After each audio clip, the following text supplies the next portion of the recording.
First animator ஆகணும்னு நான் நினச்சேன். அப்படி தான் காலேஜ் ஆஃப் ஃபைன் ஆர்ட்ஸ்க்கு வந்தேன். ஏன்னா அனிமேட்டர் வேலைக்கு போனால் மாதம் 20,000 சம்பளம் கிடைக்கும் அப்படின்னு சொல்லிட்டு ஒரு ஆசை. ஏன்னா மாதம் சம்பளம் ஆனால் அவர்களுக்கு கொஞ்சம் சந்தோஷமாக இருக்கலாம் அப்படின்னு நம்ம நான் நினச்சிட்டு இருந்தேன். ஸோ அதுக்கப்புறம் என்னென்னா ஆர்ட் டைரக்டர் ஆகலாம். உள்ளே நுழைஞ்சோடனே கொஞ்சம் சினிமா ஆர்ட்டில் நிறைய பேர் பார்த்ததுனால சரி ஆர்ட் டைரக்டர் ஆகலாம் அப்படின்ற மாதிரி எனக்கு வந்து தோணுச்சு. எங்கள் ஊரோட சொந்தக்கார அண்ணன் கூட வந்து ஆர்ட் டைரக்டர் இருந்தார். ஸோ நானும் ஆர்ட் டைரக்டர் ஆகலாமே அப்படின்ற மாதிரி தோணுச்சு. அப்போ தான் ஃபஸ்ட் டைம் ஒரு சினிமா ஷூட்டிங் வந்து எங்கள் காலேஜ்லேயே வந்து பண்ணாங்க. அதை நான் பார்த்துட்டே இருந்தேன். பட் ஆனால் வந்து பெருசாக எனக்கு இன்ட்ரெஸ்ட் இல்லை. ஷூட்டிங் பார்க்கல. நான் சும்மா கொஞ்ச நேரம் நின்று பார்த்துட்டு நான் அப்படியே போயிட்டேன் நான். அண்ட் வந்து அந்த டைம்லேயே நான் எழுத ஆரம்பித்தேன். எனக்கு நான் 11th படிக்கிறப்பவே வந்து அப்பப்போ ஏதாவது எழுதிட்டு இருப்பேன். நான் 9th படிக்கிறப்பவே சில விஷயங்கள் நான் யோசிச்சிருக்கேன். எனக்கு விஜயகாந்த் ரொம்ப பிடிக்கும். ஆக்டர் விஜயகாந்த் வந்து ரொம்ப பிடிக்கும். ஸோ அவரை வில்லனாக நினச்சி கதையெல்லாம் எழுதியிருக்கேன் நான். சரி அவர் வில்லனாக இருந்தால் எப்படி இருக்கும் அப்படின்னு சொல்லிட்டு சின்ன வயசில் ஆக்சுவலி எனக்கு ஒரு 8வது படிப்பேன்னு நினைக்கிறேன். அந்த டைம்லேயே வந்து சும்மா ஏதாவது வித்தியாசமாக யோசிச்சு பார்க்குறது. ஸோ அந்த டைமில் நிறைய பாடல்கள்லாம் எழுத ட்ரை பண்ணியிருக்கேன். கவிதை எழுத ட்ரை பண்ணியிருக்கேன். ஃபர்ஸ்ட் லவ் பண்ணுறப்ப வந்து கவிதை எழுதி பார்க்கலான்னு சொல்லிட்டு கவிதை எழுதி பார்த்தேன். ஸோ சின்ன சின்ன விஷயங்கள் அப்படியே ட்ரை பண்ணிட்டே இருக்கிறப்ப நான் 7th படிக்கிறப்ப நான் ஒரு நாடகம் நடித்தேன். அந்த நாடகம் வந்து நான் ஹாஸ்டலில் படித்தேன். அப்போ ஒரு ஆண்டு விழாவுக்காக ஒரு நாடகம் பண்ணாங்க. அதில் நான் நடிக்க போனேன். எனக்கு சரியாக நடிக்க வரல. அவர் கொடுத்த டைலாக் என்னால் பேச முடியாததுனால என்ன பண்ணிட்டாங்கன்னா வந்து இந்த விஜயகாந்த் பாட்டுக்கு இந்த ஆட்டமா தேரோட்டமான ஒரு பாட்டு இருக்குல்ல, கேப்டன் பிரபாகரன், அதில் வந்து என்னை டான்ஸ் ஆட விட்டாங்க. சரி டான்ஸ் ஆடணும். ஒரு பொண்ணு 4-5 பசங்க சுற்றி ஆடணும். ஃபுல்லாக வந்து ட்ரைப் வேஷம் போட்டுன்னு ஆடணும். நல்லா ஆடினேன். நான் ஆடினதுனால ஒன்ஸ் மோர்லாம் கேட்டாங்க அந்த டைமில். ஸோ அப்படி தான் எனக்கு இந்த ஆர்ட் அப்படின்றதுக்குள்ளே வந்தேன். நான் 11th 12th படிக்கிறப்ப எனக்கு என்ன தோணுச்சுன்னா, எங்கள் ஊரில் ஒரு திருவிழா நடந்தது, கோயில் திருவிழா நடந்தது.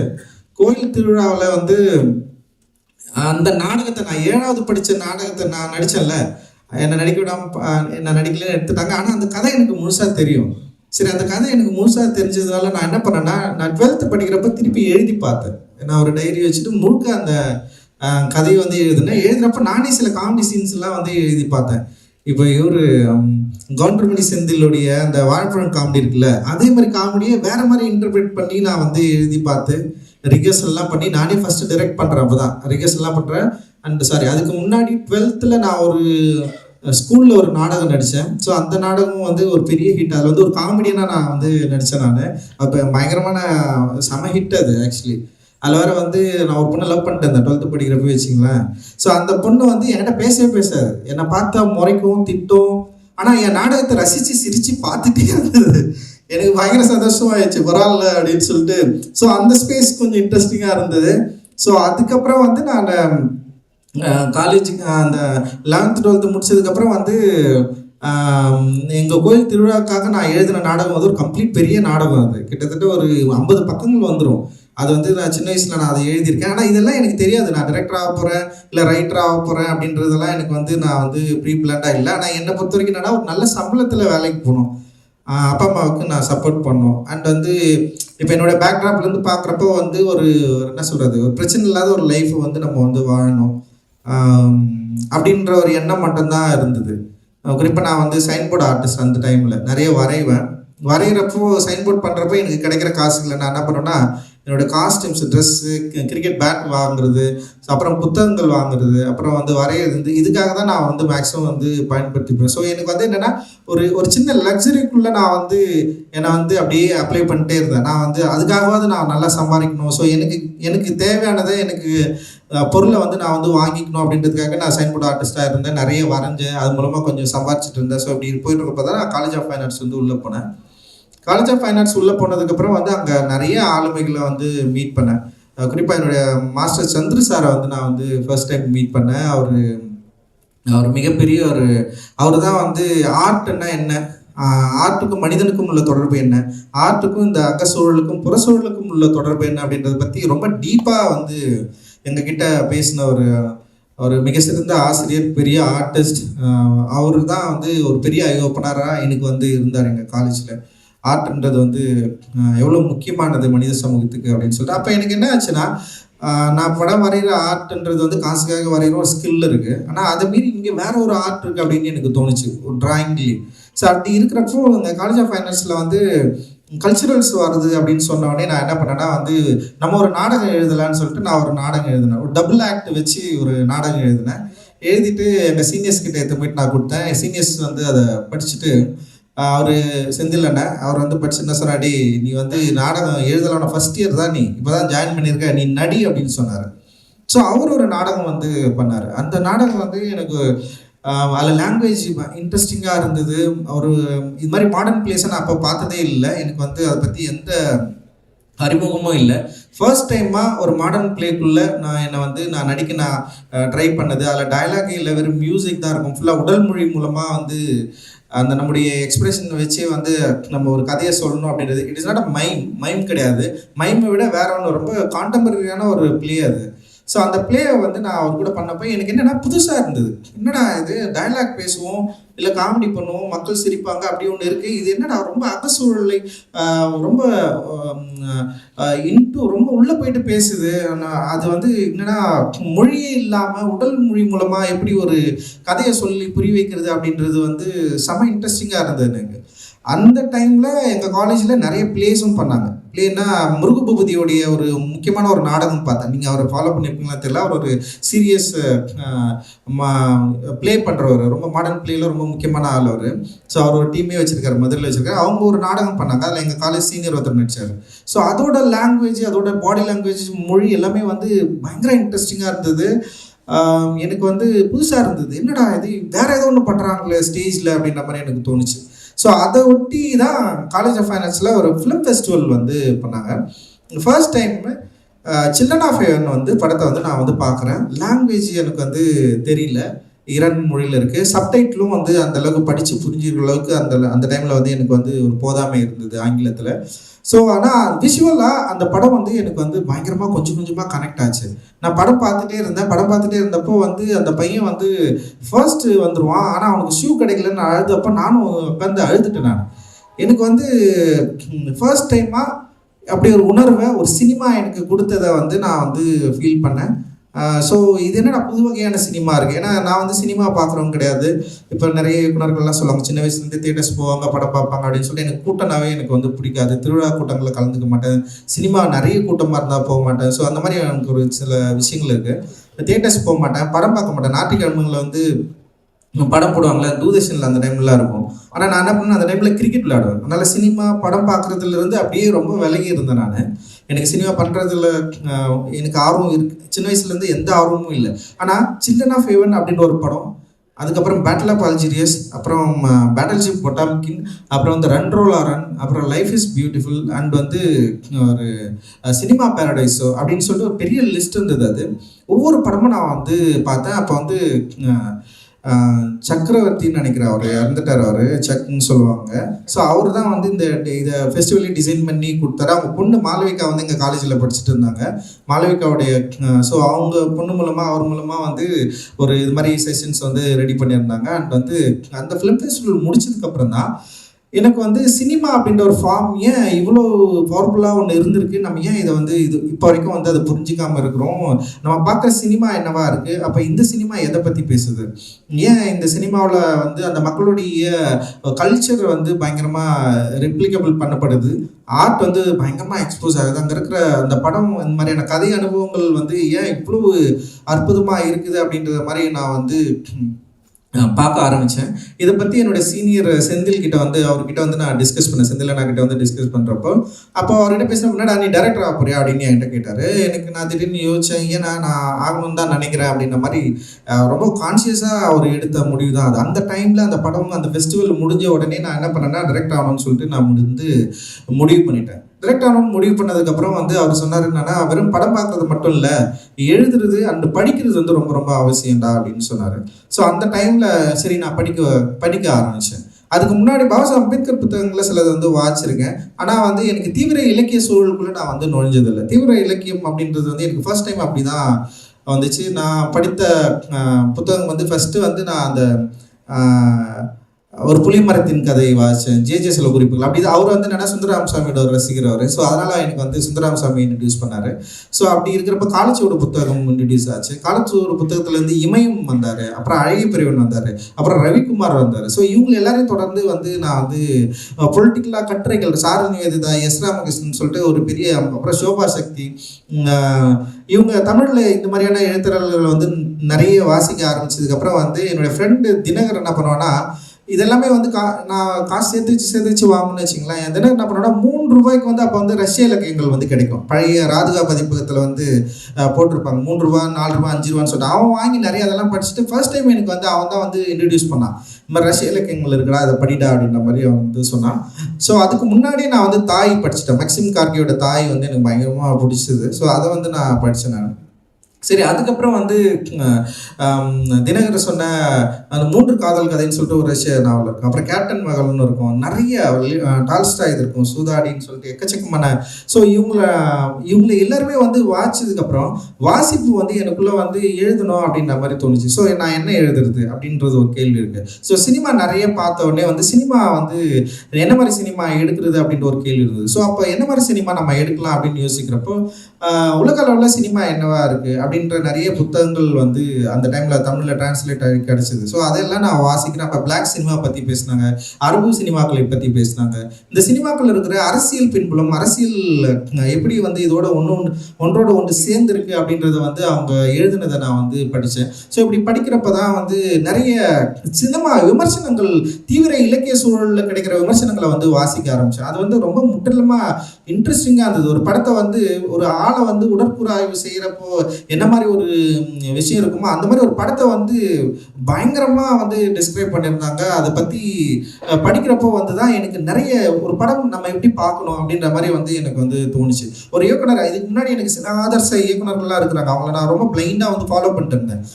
ஆனால் அவர்களை வாசித்த பிறகு அவர்கள் பயன்படுத்துகிற நுண்ணரசியல், அந்த ஸ்ட்ரக்சர், அந்த கண்டென்ட்டு, அந்த படத்துக்குள்ளே என்ன அனுபவத்தை கடத்தணும்னு ட்ரை பண்ணுறாங்க. ஒரு மேலோட்டமாக ஒரு கதை சொல்கிற பாணி இருக்குது. அந்த மேலோட்டமாக கதை சொல்கிற பாணியிலிருந்து லேஸாக இங்கே என்ன தொடர்ந்து பேசிகிட்டு இருக்காங்க அப்படின்றத வந்து அவங்க வந்து எழுதுறத நான் வந்து அதிகமாக வாசிக்க ஆரம்பித்தேன். அப்படி வாசிக்க ஆரம்பிக்கிறப்போ வந்து சினிமா என்பது வந்து நேரடியாக ஒரு மொழியை சொல்லுது, ஆனால் அதே நேரத்தில் லேஸில் வந்து நிறைய ஒரு வேலையை பண்ணுது. அதுக்கு வந்து அந்த கண்டென்ட் அண்ட் வந்து உள்ளடக்கம் வந்து ரொம்ப முக்கியமாக இருக்குது. அந்த உள்ளடக்கத்தை பற்றி நிறைய வந்து பேசினதை, டிஸ்கஸ் பண்ணதை வந்து தொடர்ந்து வாசிட்டே இருந்தேன். அந்த வாசிக்கிறதுல பிளாக் சினிமாவை ஏன் கையாளுறாங்க, பிளாக் சினிமா ஏன் ரொம்ப முக்கியமாக இருக்குது, அரசியல் ரீதியாக பிளாக் சினிமாவுடைய தேவை என்ன இருக்குது, ஸ்பைக்லி என்ன பண்ணார். ஸோ இது வந்து எனக்கு ரொம்ப முக்கியமான ஒரு உந்துதலை வந்து உண்டு பண்ணிச்சு. டூ த ரைட் திங்ஸ்னு ஒரு படம் இருக்கும் ஸ்பைக்லி இது. ஸோ அந்த படம் வந்து என்ன மாதிரியான ஒரு அந்த காலகட்டத்தில் வந்து அவர் ஏன் அந்த படத்தை உருவாக்குனாரு, வெள்ளையர்கள் ஆதிக்கம் நிறைந்த ஒரு பகுதியில் அடிமைத்தளத்திலிருந்து விடுபட்ட கருப்பர்கள் தங்களுடைய விடுதலைக்காக ஏன் வந்து ஆர்ட்டை வந்து பயன்படுத்திட்டாங்க, ஆர்ட் வந்து என்ன மாதிரியான வேலை செய்யுது அப்படின்றத வந்து நான் படித்து தெரிஞ்சுக்கிட்டேன். ஸோ அதை கொஞ்சம் ஆராய்ச்சி பூர்வமாகவே புரிஞ்சுக்க நான் ட்ரை பண்ணேன். அந்த டைமில் தான் ஸ்டாலின் ராஜாங்கம் எழுத்தாளர் வந்து தலித் சினிமா இல்லை தலித் கதாபாத்திரங்கள் எப்படி வந்து தமிழ் சினிமாவில் பயன்படுத்தப்பட்டிருக்கு, அதோட மொழி எப்படி ஹேண்டில் பண்ணப்பட்டிருக்கு, அந்த கதாபாத்திரங்களை எப்படி வடிவமைத்திருக்கிறார்கள், எப்படி வந்து ஒரு 70 ஆண்டுகால சினிமா வந்து என்னவா இருந்திருக்கு அப்படின்றத வந்து ஒரு பயங்கரமாக ஒரு டிஸ்கஷனில் வந்து அவர் எழுதியிருந்தார். ஸோ அதை வாசிக்கிறப்போ ஸோ நான் வந்து ஓகே இது வந்து அப்போ அந்த டைம்லேருந்து நான் என்ன பண்ணேன்னா வந்து என்னை பற்றி நான் நிறைய யோசிக்க ஆரம்பித்தேன். குறிப்பாக இப்போ என்னுடைய சந்திர சாரை பற்றி நான் சொல்கிறேன். சந்திர அவர்கள் என்ன சொல்லுவாருன்னா, ஒரு ஆர்ட்டை நீ ஏன் உருவாக்குற அப்படின்ற கேள்வி ரொம்ப அன்கான்ஷியஸ் கிடையாது, ரொம்ப கான்ஷியஸாக இருக்கணும்னு சொல்கிறார். சும்மா நீ போய்ட்டு ஒரு கேன்வாஸ் முன்னாடி ஒரு கோடை வரைகிறேன்னா அந்த கோடு வந்து ரொம்ப அன்கான்ஷியஸாக வந்துடாது, ரொம்ப கான்ஷியஸில் நிகழும் அப்படின்னு சொல்கிறாரு. ரொம்ப என்ன சொல்கிறது, நீ இந்த சமூகம் உனக்கு என்ன கொடுத்துருக்கோ, அந்த சமூகத்துலேருந்து நீ என்ன கிடைச்சிருக்கோ, அந்த கிடைக்கிறதோட உந்துதலின் அடிப்படையில் உன்னுடைய கருத்து உருவாக்கம், உன்னுடைய மண்டல உருவாகி அது ஒரு கோடாக மாறுதுன்னு சொல்கிறாரு. அப்போ இந்த சமூகம் உன்னை பயங்கர இன்ஃப்ளூயன்ஸ் பண்ணுது அப்படின்னு சொல்கிறாரு. இந்த சமூகத்தில் இருக்கிற விஷயங்களை நீ வந்து உன்னிப்பாக கவனிக்கிறதன் மூலமாக நீ பயங்கர இன்ஃப்ளூயன்ஸ் பண்ணப்படுற. ஆனால் ஒரு ஒர்க் ஆஃப் ஆர்ட்டை நிகழ்த்துறப்போ வந்து உனக்கு என்ன வேணுன்ற கேள்வியே இல்லாமல் சும்மா ஏதோ ஒன்று வரைஞ்சிட்டு நீ போயிடாத. ஒரு ஒர்க் ஆஃப் ஆர்ட்டை நிகழ்த்துறது அப்படின்றது வந்து உனக்குள்ள இருக்கிற அதாவது உன்னுடைய ஒரு அகச்சூழல் இருக்குல்ல, உனக்குள்ள ஒரு அகம் இருக்குல்ல, அந்த அகத்துக்குள்ள இருக்கிற கேள்வி, உனக்கு என்ன வேணுன்ற கேள்வியை நீ முதல்ல கேளுன்னு சொன்னார். அப்போ நீ யாருன்றதை முதல்ல கேளு. உனக்கு என்ன வேணுன்றது 2வது கொஸ்டின். அப்புறம் நீ ஏன் என்ன சொல்ல போற அப்படின்றது 3வது. இந்த 3 கேள்வியை வந்து நீ வந்து கேட்டுக்கோ அப்படின்னு சொன்னார். அப்போ நான் ஒரு சினிமா இயக்குனரா என்ன பண்ண போறேன், நான் என்ன சொல்ல போறேன், இப்போ இவ்வளோ சினிமா இங்கே இருக்குது, இவ்வளோ பேர் டிரெக்ட் ஆகிட்டாங்க, நீ என்ன சொல்ல வரப்போற அப்படின்ற ஒரு கேள்வி வந்து எனக்கு ரொம்ப முக்கியமாக இருந்தது. ஃபர்ஸ்ட் அது நான் யாருன்றது வந்து எனக்கு ரொம்ப முக்கியமாக இருந்தது. அது நான் யாருன்றது வந்து இந்த சமூகத்தில் நான் எங்கேருந்து வரேன், நான் யாராக இருக்கிறேன் அப்படின்றது ரொம்ப ரொம்ப முக்கியமான கேள்வியாக இருந்தது. இந்த இந்திய சமூகத்தில் ஆண்டாண்டு காலமாக பாதிக்கப்பட்ட ஒடுக்குதலில் ஆளாக இருக்கிற ஒரு ஆளாக நான் வந்து இருந்தேன். ஒரு தலித் கம்யூனிட்டியில் இருக்கிற பிரச்சனைகளை இங்கே வந்து ஒட்டுமொத்தமாக ஒரு 100% மக்கள் இருக்கிறப்போ ஒரு 25% மக்கள் வந்து தொடர்ந்து வந்து சமூக விளக்கம் பெற்ற மக்களாக இருக்கிறாங்க. ஊருன்ற ஒரு அமைப்புக்குள்ள இருந்து வெளியே இருக்கிற ஒரு மக்களாக இருக்கிறாங்க. நான் ஏன் வெளியே இருக்கிறேன்? இதுதான் என்னோட முக்கியமான கேள்வி. ஏன் ஊருக்குள்ள நான் இல்லை? ஊரில் பல சாதி அமைப்புகள் இருக்குது. அது பல சாதி அமைப்புக்குள்ள நானும் உள்ளே இருந்திருக்கணும்ல. ஆனால் காலையும் சரின்னு சொல்லிட்டு நான் ஏன் வெளியே இருந்தேன் அப்படின்ற கேள்வி வந்து எனக்கு ரொம்ப முக்கியமாக இருந்தது. இந்த கேள்விக்கான பதிலை நான் வந்து பல இடங்களில் வந்து நான் தேடி இருக்கேன். அது வந்து பாபா சாஹேப் அம்பேத்கர் வந்து அவருடைய எழுத்தின் மூலமாக எனக்கு நிறைய விடைகள் வந்து கிடைச்சது. ஸோ அப்படி அந்த விடை கிடைச்ச உடனே நான் என்ன யோசிச்சேன்னா, அப்போ நான் யாருன்றதை இந்த மக்கள்கிட்ட டிஸ்கஸ் பண்ணணும்னு நான் நினச்சேன். நான் யாருன்றதை மக்கள்கிட்ட பேசணும்னு நினச்சேன். அப்போது பேசப்படாத கதைகள், தவிர்க்கப்பட்ட உரையாடல்கள், தவிர்க்கப்பட்ட கதாபாத்திரங்களை என்னுடைய சினிமாக்களை வந்து உருவாக்கணும் அப்படின்னு நான் வந்து முடிவு பண்ணேன். இது வந்து பெரிய சவாலான விஷயம் தான். ஆனால் இது எல்லாமே என்னன்னா, நான் காலேஜ்லேயும் முடிவு பண்ணிட்டேன். 4th இயர் படிக்கிறப்பவே நான் இந்த சினிமா தான் பண்ண போகிறேன்னு முடிவு பண்ணிட்டேன். சரி, இப்படி ஒரு சினிமா பண்ணலான்னு முடிவு பண்ணதுக்கப்புறம் வந்து அசிஸ்டன்ட் டைரக்டர் வாய்ப்புக்காக நான் போகிறப்போ நான் பார்த்த மனிதர்கள், பேசியவர்களுக்கு அதாவது என்னன்னா, இந்த சினிமா கூட விட்டுருங்க, ஒரு சீரியஸ் சினிமா பற்றின ஒரு அக்கறை கூட இல்லாமல் ஆட்களை தான் நான் நிறைய பேரை வந்து நான் மீட் பண்ணேன். அவர்கள் வந்து புத்தகம் படிக்கிறவர்களை வந்து ரொம்ப தள்ளியே வச்சாங்க. வேர்ல்ட் சினிமா பார்க்குறவங்கள அந்த டைமில் வந்து மண்டவீங்கின்னு சொல்லுவாங்க. ஆக்சுவலி வேர்ல்ட் சினிமாலாம் பார்த்துட்டு நம்ம அதை பற்றி பேசினாலே நம்மளை பற்றி ஒரு மாதிரி வந்து பேசுவாங்க, இவங்க மண்டவீங்கி போயிருக்கு, ரொம்ப அறிவுபூர்வமாக யோசிப்பானுங்க, நார்மல் கமர்ஷியல் சினிமா அவங்களால எடுக்க தெரியாது. ஸோ இந்த மாதிரி சிக்கல்லாம் இருக்கும். அப்போது ஒரு முறை நான் வந்து சூதாடி புத்தகம் படிச்சுட்டு இருந்தேன். அதை கமெண்ட் ரொம்ப கேவலமாக கமெண்ட் கூட ஒருத்தர் வந்து பண்ணிட்டு போனார், என் டிரெக்டர். அவர் வேற ஒருத்தர்னு வச்சுங்களேன். ஸோ இது எல்லாமே வந்து அது விபி கிடையாது, அதனால் விபின்னு போட்டுருவாங்க. விபி வந்து இஸ் வெரி ஜெனன். அவர் வந்து என்னை ரொம்ப கரெக்டாக புரிஞ்சுக்கிட்ட ஒரு இயக்குனர், என்னோட இயக்குனரில். இந்த மாதிரியான உரையாடல்களை பேசக்கூடிய ஆட்களை தேடி போக வேண்டிய ஒரு நிர்பந்தம் அப்போ இருந்தது. ஆனால் அந்த டைமில் என்னுடைய வாழ்க்கை சூழலை வந்து அனுமதிக்கலை. ஆனாலும் நான் என்ன பண்ணேன்னா, ஒரு உதவி இயக்குனராக மாறணும்னு சொல்லிட்டு நான் நிறைய ட்ரை பண்ணி கடைசியில் வந்து விபி சார்கிட்ட வந்து ஜாயின் பண்ணேன். ஸோ அங்கே வந்து என்னென்னா, அவருமே வந்து ஒரு என்ன சொல்கிறது, ஒரு ஸ்டூடெண்ட்டாக தான் இருந்தார், ஒரு டீச்சராக இல்லாமல் ஒரு ஸ்டூடெண்ட்டாக இருந்தார். ஸோ அவர் ஃபர்ஸ்ட் டைம் வந்து படம் பண்ணார். அவர் யாருக்கிட்டையும் அசிஸ்டன்ட் டைரக்டராக ஒர்க் பண்ணாதனால ஸோ எங்களோட உதவி அவருக்கு வந்து தேவைப்பட்டது. ஸ்கிரிப்ட் ரைட்டிங்கில் இருந்து படம் எடுக்கிறதுல எல்லாத்துலேயுமே வந்து இருந்ததுனால, இப்போ எங்களோட கான்ட்ரிபியூஷன் ரொம்ப அதிகமாக இருந்ததுனால சென்னை 28ன்னு ஒரு படம் ஏற்கனவே எடுத்த சினிமாக்கள்லேருந்து அப்படியே வந்து விளக்கம் பெற்ற ஒரு புது மாதிரியான ஒரு சினிமாவை ஃபஸ்ட் டைம் எடுத்து அதை எடிட் பண்ணி படமாக தியேட்டரில் ரிலீஸ் ஆகி படம் வந்து வெற்றிகரமாக ஓடினதை பார்த்தோன்னே ஒரு பெரிய ஒரு மகிழ்ச்சியும் வந்து பெரிய இன்ஸ்பிரேஷனும் எனக்கு வந்து உருவாச்சு. ஸோ வந்து அதுதான் எனக்கு வந்து ஒரு பெரிய ஒரு உத்வேகத்தை கொடுத்த ஒரு சினிமா அப்படின்னு சொல்லலாம். ஏன்னா நிறைய படங்கள் அந்த டைம்லலாம் வந்துட்டு இருந்து நிறைய டிரெக்டர்கள் எடுத்துகிட்டு இருந்தாங்க. ஆனால் எனக்கு வந்து நான் ஒர்க் பண்ண படத்தில் வந்து இப்படி ஒரு படம் எடுக்க முடியும் ஹீரோக்கள் இல்லாமல், ஸோ இந்த மாதிரி ஒரு கதையும் வந்து நம்மளால் சொல்ல முடியும் அப்படின்னு ரொம்ப சாலிடாக சொல்லி வெற்றி பெற்ற ஒரு படமாக சென்னை 28 இருந்தது. அப்புறம் சரோஜா இருந்தது, கோவா இருந்தது. இந்த 3 படங்களையும் நான் ஒர்க் பண்ணதுக்கப்புறம் நான் படம் பண்ணலான்னு நான் முடிவு பண்ணேன். படம் பண்ணலாம் முடிவு பண்ணோடனே ஃபர்ஸ்ட் படம் என்னுடைய இப்போ எங்கள் சொந்தக்காரர் ஒருத்தர் இருக்காருன்னு சொன்னல, அவர் என்ன சொல்கிறாருன்னா, விஷாலுக்கு நம்ம வந்து கதை சொல்லலாம், நீங்கள் கதை இருந்தால் ரெடி பண்ணி எடுத்துகிட்டு வாங்க அப்படின்ற மாதிரி சொன்னார். ஆனால் நான் என்ன சொன்னேன்னா, ஃபர்ஸ்ட் டைமே சொல்லிட்டேன், இல்லை எனக்கு நான் சொல்ல விருப்பம் இல்லை, எனக்கு வந்து நான் பெரிய டைரக்டர் பெரிய நடிகர்கள் கூட வந்து ஒர்க் பண்ண போகிறதில்ல, நான் வந்து வேற ஒரு படம் பண்ணலான்னு இருக்கிறேன் அப்படின்னு. அவருக்கு ரொம்ப ஆச்சரியமாக இருந்தது. இல்லை எல்லாரும் என்னை வந்து என்கிட்ட மீட் பண்ணுறவங்களாம் வந்து அவர்கிட்ட கதை சொல்லுங்கள், இவர்கிட்ட கதை சொல்லுங்க தான் சொல்லுவாங்க, நீ ஏன் இப்படி கேட்குற அப்படின்னு சொன்னார். நான் சொன்னேன் வந்து, இல்லை நான் எழுதி வச்சிருக்கிற கதையோ இல்லை நான் சொல்ல போகிற வாழ்க்கையோ இது வந்து யாருமே இது வரைக்கும் அண்டர்ஸ்டாண்ட் பண்ணாதது. இப்போ இதை வந்து நான் அவங்ககிட்ட எடுத்துகிட்டு போனேன்னா வந்து இயல்பையே வந்து தடுக்கக்கூடிய ஒரு வாய்ப்பு இருக்குன்னு சொல்லிட்டு நான் நினச்சிக்கிட்டு நான் அவர்கிட்ட சொல்லலை. ஸோ நான் அப்படி எழுதுகிற கதை தான் ஃபஸ்ட்டு மஞ்சள்னு ஒரு ஸ்கிரிப்ட் எழுதினேன். ஒரு மஞ்சள் வந்து ஒரு யங் ஃபெலோஸ், இப்போ நான் 12th படிக்கிறப்போ எனக்கு இருந்த ஒரு காதல் அனுபவங்களை மையப்படுத்தி மஞ்சள்னு எழுதினேன். அதில் வந்து எப்படி கேஸ்ட் இன்ஃப்ளூயன்ஸ் ஆச்சு, ஸோ இது எல்லாமே இருந்தது. பட் ஆனால் எனக்கு வந்து நான் படம் எடுக்கிறதுக்கு முன்னாடி சில ரெஸ்பான்சிபிலிட்டிஸை வந்து நான் வந்து க்ரியேட் பண்ணிக்கிட்டேன். அது என்னென்னா வந்து மாற்றுத்திறனாளிகளை வந்து எந்த காரணத்தை கொண்டும் உடல் ஊனத்தை வந்து பாடி ஷேமிங் பண்ணுறவே கூடாது. அண்ட் பாடி ஷேமிங் எதன் பொறுத்தும் நிகழ்த்தக்கூடாது. பெண்களை வந்து மலினமாகவோ இல்லை மோசமாகவோ காட்சிப்படுத்தக்கூடாது. அண்டு திருநங்கைகளை வந்து ரொம்ப தவறாக காட்சிப்படுத்தக்கூடாது. கலர் ரீதியான ஒரு பாகுபாடை வந்து நிகழ்த்தக்கூடாது. ஸோ இந்த மாதிரி வந்து பல ரெஸ்பான்சிபிலிட்டிஸை வந்து நான் வந்து போட்டுக்கிட்டதுனால குழந்தை பருவ காதலை வந்து நம்ம வந்து சொல்லாமா வேணாமான்னு சொல்லிட்டு எனக்கு வந்து ஒரு பிரச்சனை வந்தது ஆக்சுவலி. அப்போ குழந்தை பருவ காதலை சொல்கிறது, இப்போ அடலசன்ட்டு அவனோட காதலை வந்து நான் வந்து செலிப்ரேட் பண்ணுறது இல்லை வந்து அதை வந்து ஒரு பயங்கரமாக ஒரு சினிமாவாக மாற்றி சொல்கிறப்போ அது என்ன மாதிரியான விளைவுகளை உருவாக்கும் அப்படின்ற மாதிரி நான் யோசிக்கிறப்போ நான் என்ன பண்ணேன்னா, அது ஸ்கிரிப்ட் நான் எழுதி முடிச்சுட்டு நான் படம் வேணான்னு சொல்லிட்டு அதை எடுத்து வச்சுட்டேன். இல்லை இது வேணாம் அப்படின்ற மாதிரி எனக்கு தோணுச்சு. நான் அந்த டைமில் அதை சொல்ல வேணான்ற மனநிலை இருந்தது. ஸோ அதுக்கப்புறம் தான் நான் வந்து சரி ஓகே அட்டைக்கத்தி ஒரு டீனேஜ் லவ்வை பற்றி நம்ம வந்து பேசலாம் அப்படின்ற மாதிரி எனக்கு தோணுச்சு. ஸோ அந்த டைமில் லவ் வந்து பயங்கர புனிதம். நீங்களாம் பார்த்தீங்களா, லைக் வந்து வேறு லவ் இருக்கும், சூசைடெல்லாம் இருக்கும். லவ் பண்ணிட்டா வந்து பொண்ணு லவ் பண்ணலைன்னா சூசைட் பண்ணிக்கிறது அப்படின்னு படம்லாம் நிறைய வந்துகிட்டே இருந்ததா. லவ் வந்து பயங்கர ரொமான்டிசைஸ் பண்ணி வேறு எடுத்துகிட்டு இருப்பாங்க. லவ்னா இது அப்படி இப்படின்னு ஒரு முறை பார்த்தா அப்புறம் பூவை கிள்ளி போட்டால் வந்து லவ்வே திரும்ப பூ வராது. ஸோ இது மாதிரிலாம் நிறைய லவ் இருந்ததா.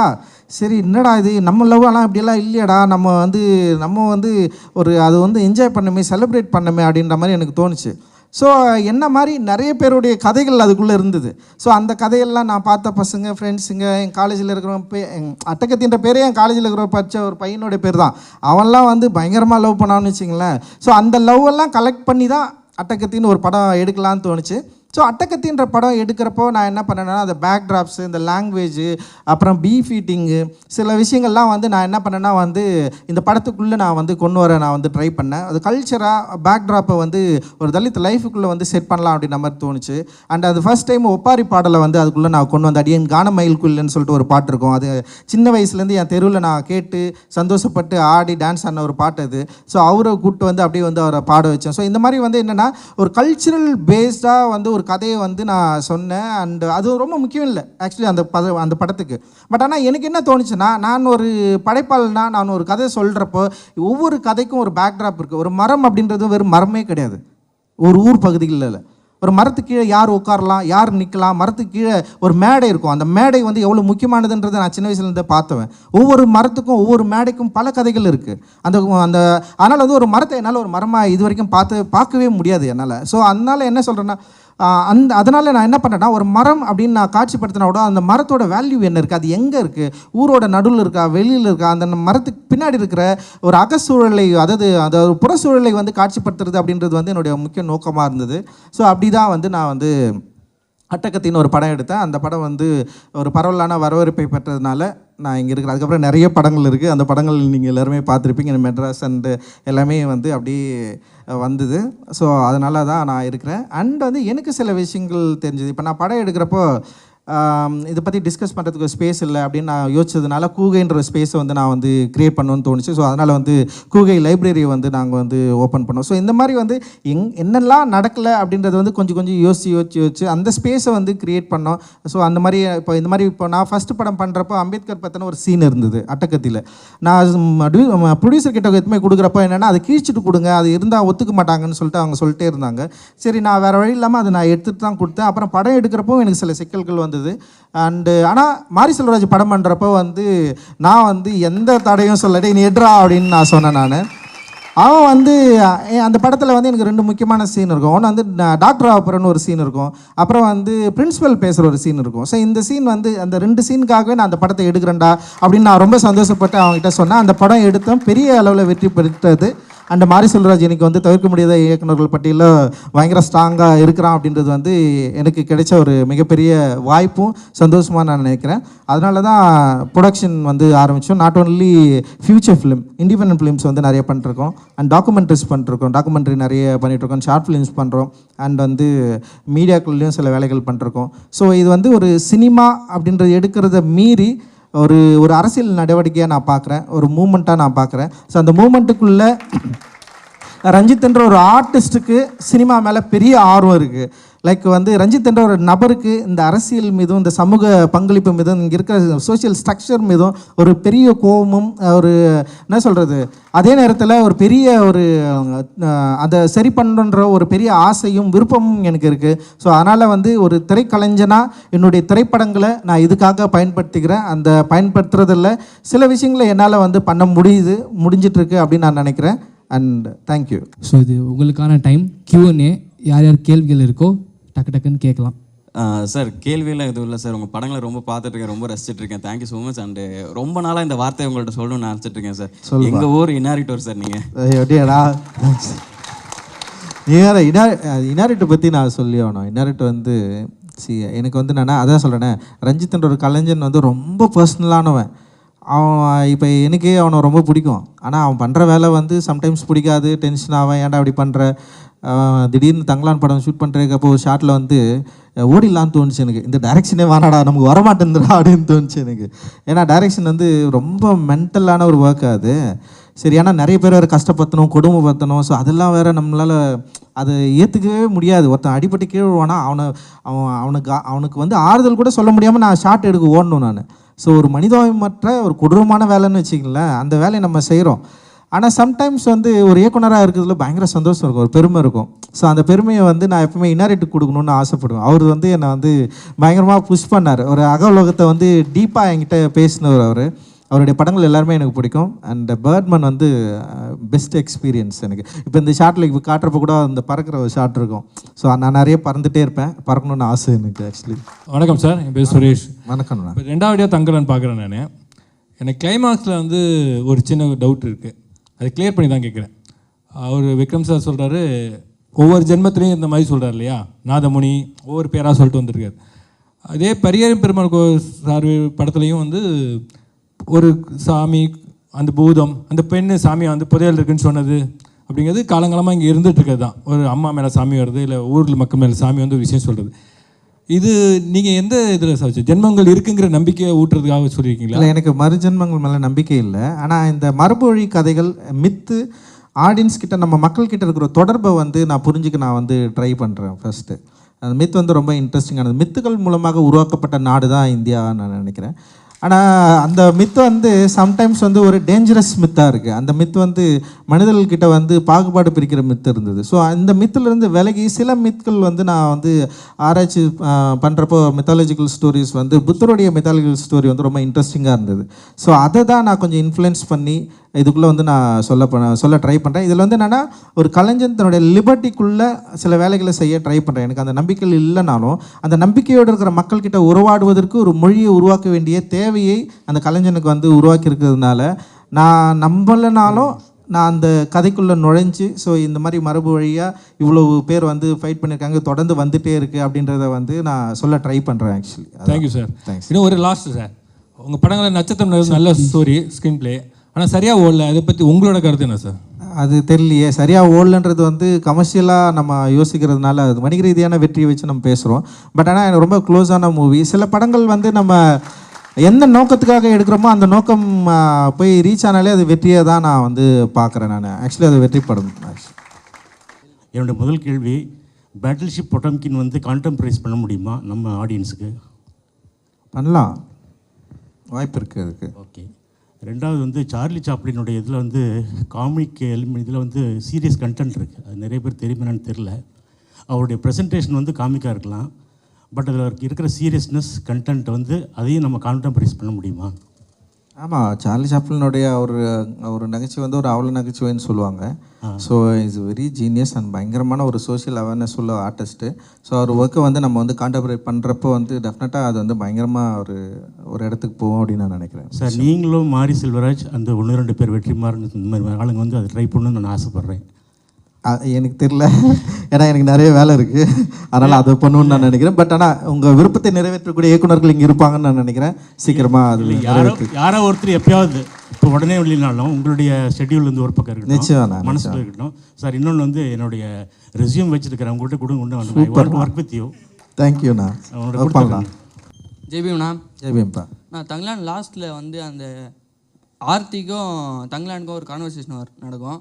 தங்கலான் வந்து அந்த தங்கத்தை எடுத்துன்னு போயிட்டா அவங்க மக்களை வந்து மேம்படுத்தலாம் அப்படின்னு சொல்லுவார். அதுக்கு ஆர்த்தி வந்து முயற்சி செய் அப்படின்னுவாங்க. கடைசியில் வந்து தங்கலான் அந்த தங்கத்தை எடுத்துன்னு போயிட்டு மேம்படுத்தினாரா இல்லை பாதுகாவலராக அங்கேயே இருந்தார்? இல்லை, மேம்படுத்த முடியல. பொருள் வந்து நம்மளை எப்போவுமே சிக்கலில் தான் மாட்டி விட்டுருக்கு.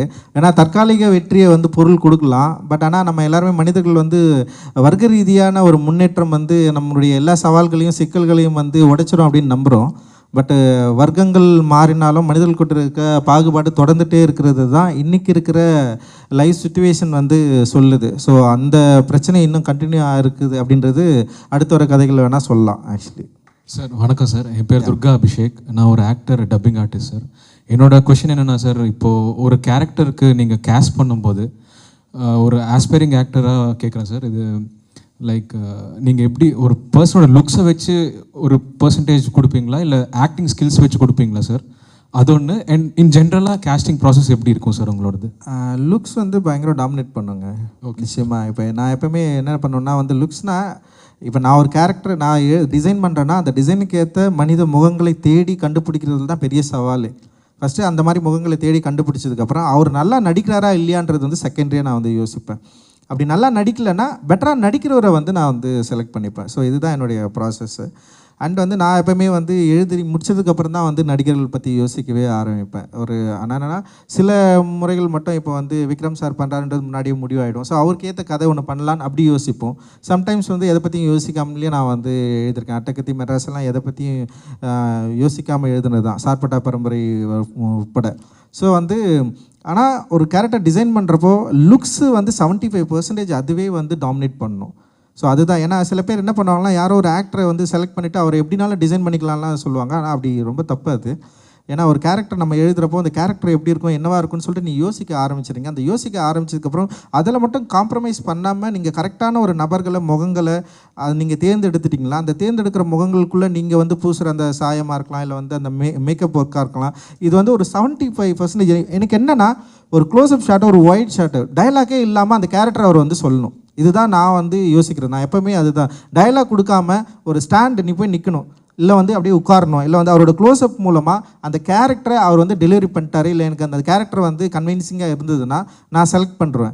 டயலாக் வந்து அதுக்கு அடுத்தது தான். மொழி வந்து ஃபஸ்ட்டு வந்து முகமும் அமைப்பும் உடை பாவனைகள் தான் வந்து ரொம்ப ரொம்ப முக்கியம் அப்படின்னு நான் நினைக்கிறேன். ஸோ லுக் வந்து ரொம்ப ரொம்ப முக்கியங்கிறது வெறும் இந்த ஷார்ட்ஸ் மட்டும் கிடையாது. அதில் நிறைய டிபார்ட்மெண்ட்ஸ் இருக்குது, நிறைய விஷயம் இருக்குது, எல்லாமே எனக்கு தெரியாதுங்கிற ஒரு தயக்கமும் இருக்குது. ஸோ இதை எப்படி நான் அணுகணும் சார்? நான் தைரியமாக ப்ரொசீட் பண்ணலாமா? ப்ரொசீட் பண்ணலாம். அதாவது இயக்குனர்கிட்ட ஒர்க் பண்ணுன்றது அவசியம்லாம் இல்லை. பட் ஆனால் ரைட்டிங்கில் நீங்கள் ரொம்ப கான்ஃபிடெண்ட்டாக இருந்தீங்கன்னா டெஃபினட்டாக வந்து உங்களுக்கு ஹெல்ப் பண்ண நிறைய பேர் இங்கே இருக்காங்க. சினிமான்றதே வந்து மொத்தமே ஹெவி, அதாவது 24 கிராஃப்ட் இருக்குதுன்னு சொல்லுவாங்க. நிறைய கிராஃப்ட் உள்ள ஒரு இதுதான்.